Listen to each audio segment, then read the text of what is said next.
At 3:24 a.m., every phone on my street went off at the same time, loud enough that it sounded like the whole road had been hit with a single emergency alert.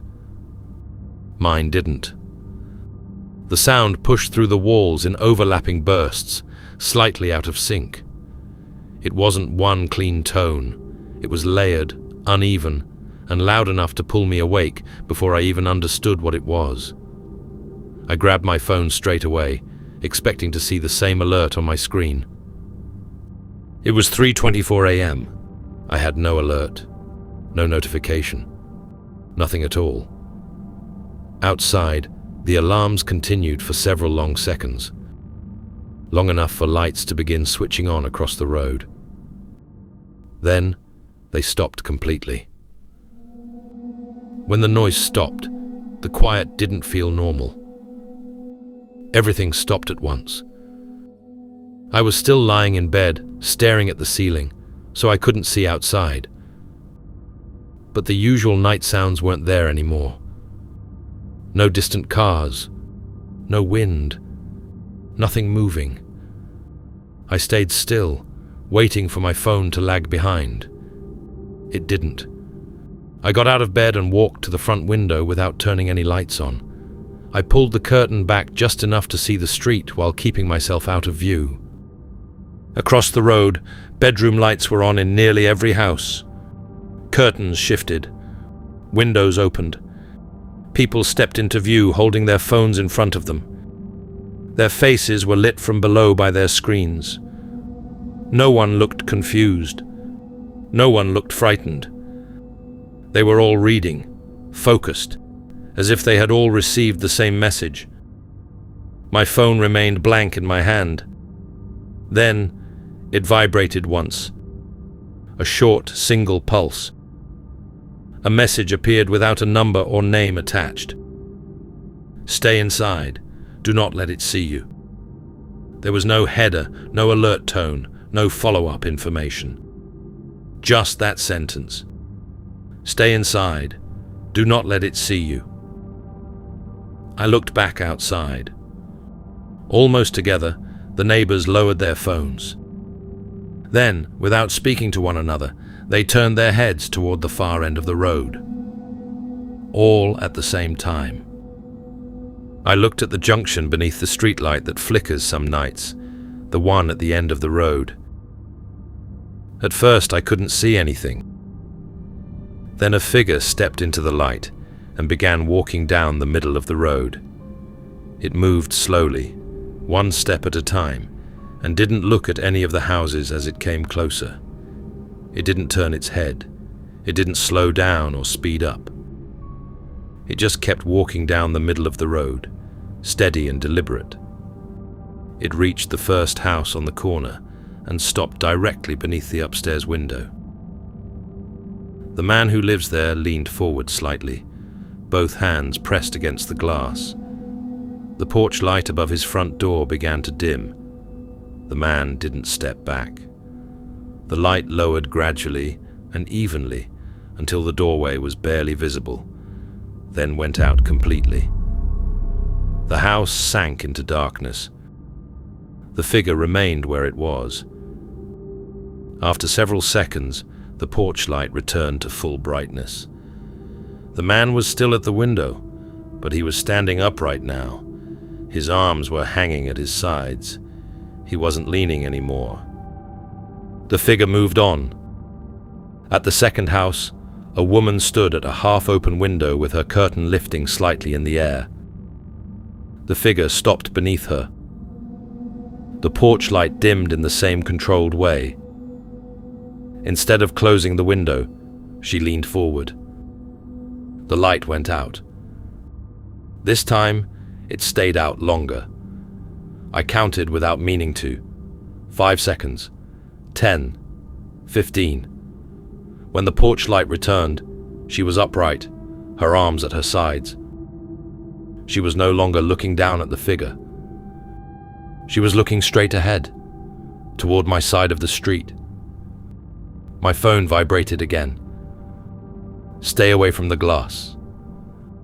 I let the curtain fall closed and stepped back into the hallway.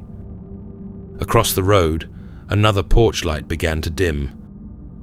An older man stood in his doorway, gripping the frame with both hands, as if holding himself in place. The figure stopped at the edge of his path. The light drained slowly. His fingers loosened, his shoulders lowered. The light went out. When it came back on, his arms were hanging by his sides. He stepped forward onto the path and stood there, facing across the street. More doors were opening now. No one was shouting. No one was calling out. They were stepping outside calmly, leaving their houses one by one, moving to the edges of their lawns and driveways. All of them turning toward my house, staring. One house down from the corner, a younger man stood at his upstairs window while the porch light below him dimmed. When the light went out, there was a sudden scream. It cut off mid-breath. The porch light did not come back on. That house remained completely dark. The figure did not stop. It crossed the road and stepped onto my driveway. My porch light began to dim. The yellow glow above my door thinned until the entrance was barely lit. I stood there, unable to move. Across the street, every neighbor was standing outside now, frozen in place, silent, all of them facing my front door. My phone vibrated. "Don't answer the door." The figure stopped directly in front of the door. Through the frosted glass, I could see the outline of a head and shoulders, close enough that it filled the entire window. It pressed the handle down slowly. I saw the shape shift as the mechanism inside the door turned. The handle snapped back into place. Then it pressed it again, this time keeping it down. The metal inside the door shifted against the frame before the handle snapped back once more. The mail slot lifted from the outside and hovered for a second before falling closed. The thin strip of light beneath the door narrowed until it disappeared completely. My phone vibrated once more in my hand. "Don't make a sound." I stood there, barely breathing. Then I heard it, a tapping at the front window. Slow and deliberate, moving from one section of glass to the next. The handle pressed down again, harder this time, and the door pushed slightly in its frame. It didn't let go.